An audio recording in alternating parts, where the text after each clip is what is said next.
চলো। ভারত জোড়ো ন্যায় যাত্রা এই মুহূর্তে পশ্চিমবাংলায়, আপনারা জানেন মণিপুর থেকে শুরু হয়েছিল ভারত জোড়ো ন্যায় যাত্রা, এবং এই যাত্রা শেষ হবে আপনার একেবারে মহারাষ্ট্রে গিয়ে। দেখতে পাচ্ছেন সারিতে সারিতে লক্ষ লক্ষ মানুষ কিন্তু রাহুল গান্ধীকে স্বাগত জানানোর জন্য তারা অপেক্ষা করছে। আমরা কথা বলে নেব। কোথা থেকে এসছেন? রাহুল গান্ধীর জন্য। কোথা থেকে এসছে? এইখানে আমার বাড়ি এখানে। আপনি কোথা থেকে এসছেন?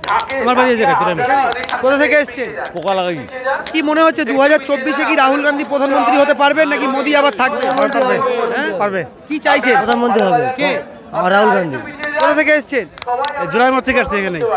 কোথা থেকে? জোড়াইমোড়। জোড়াইমোড়। আচ্ছা, আপনি? রসিকবিল থেকে আসছে। কি মনে হচ্ছে 2024-এ মোদি কি আবারও প্রধানমন্ত্রী হবে নাকি এটা পরিবর্তন হবে, রাহুল গান্ধী প্রধানমন্ত্রী হতে পারবে? হওয়ার সম্ভাবনা আছে। আছে না? আপনি কি চাইছেন বা আপনারা কি চাইছেন? হলে কি ভালো হয়? হলে হলে হলে ভালো ভালো হয়, ভালো হয়। দেখতে পাচ্ছেন প্রচুর মানুষ কিন্তু তারা এসছে সারিতে সারিতে, কিন্তু একেবারে আমরা ক্যামেরাম্যানকে দেখাতে বলবো কোথা থেকে এসছেন। এখানকার লোক। আমি কোথা থেকে এসছেন আপনি? আমি এসেছি মুর্শিদাবাদ থেকে। কি মনে হচ্ছে 2024-এ কি একটা পরিবর্তন হওয়ার সম্ভাবনা রয়েছে? রাহুল গান্ধী কি পারবে দেশের প্রধানমন্ত্রী হতে? মানে মানুষ কি চাইছে, কি মনে হয়?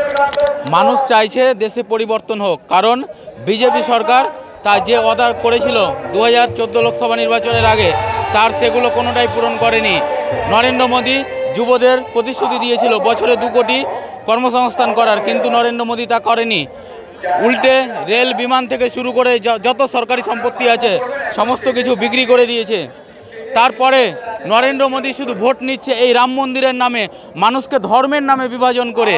তাই সাধারণ মানুষ যারা পেটের খিদের জন্য ভাত চাইছে, যারা যারা কর্মসংস্থান চাইছে, তারা পরিবর্তন চাইছে। এই বিজেপি সরকারের পরিবর্তন মানুষ চাইলে অবশ্যই হবে। দেখতে পাচ্ছেন বহু যুবক কিন্তু তারা রাস্তার ধারে দাঁড়িয়ে রয়েছে, তাদের সঙ্গে কথা বলার চেষ্টা করবো। কোথা থেকে এসছেন? কোথা থেকে এসছেন? গীতালদা। কোথায়? গীতালদা।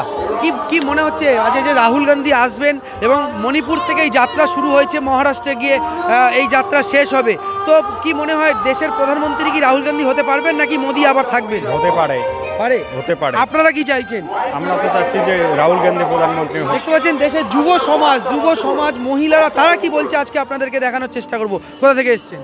এখানে আমাদের বাড়ি লোকাল। কি মনে হচ্ছে রাহুল গান্ধী যে আসবেন আগামী দিনে রাহুল গান্ধী ফাইনাল, এটাই ফাইনাল, ভারতবর্ষের শেষ কথা এটাই। আর আগামী দিনে রাহুল গান্ধী আসছে আমাদের প্রধানমন্ত্রী হিসেবে, রাহুল গান্ধীকে দেখতে চাই আমরা। পশ্চিমবাংলায় কি কংগ্রেস ভালো ফলাফল করতে পারবে? কতটা আশাবাদী? হ্যাঁ করবে, অবশ্যই করবে, অবশ্যই করবে। দেখতে পাচ্ছেন বহু মানুষের সঙ্গে কিন্তু আমরা কথা বলছি এবং সাধারণ মানুষের সঙ্গেও কথা বলার চেষ্টা করছি। কোথা থেকে এসেছেন? আমি তুফানগঞ্জ থেকে। এখানে। আচ্ছা, কি মনে হচ্ছে 2024-এ কি একটা পরিবর্তন হওয়া উচিত নাকি মোদী সরকার আরেকবার সুযোগ দেবেন? না, পরিবর্তন হওয়া উচিত।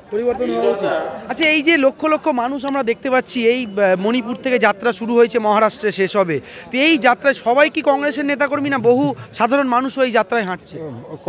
কংগ্রেস কর্মী তো আছেই, সাধারণ মানুষও আছে, সবাই আছে।